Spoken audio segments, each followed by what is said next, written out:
Giselle bagikan foto bareng Gading Marten, langsung dibanjiri doa agar rujuk.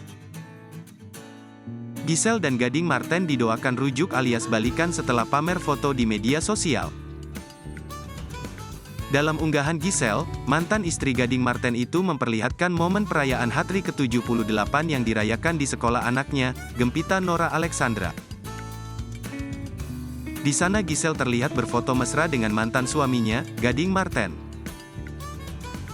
Mereka kompak mengenakan pakaian berwarna putih. Sambil melihat kamera, keduanya pun berdiri berdekatan lalu tersenyum saat mengambil foto.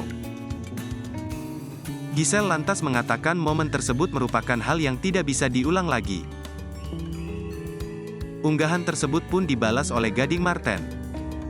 Namun bukan dengan kata-kata, ayah satu anak ini membalas postingan Giselle dengan emotikon hati berwarna merah sebanyak 3 buah. Alhasil, postingan tersebut memicu kecurigaan netizen. Pasalnya, mereka menduga bahwa Giselle dan Gading Marten diam-diam balikan tetapi tidak diumumkan ke publik.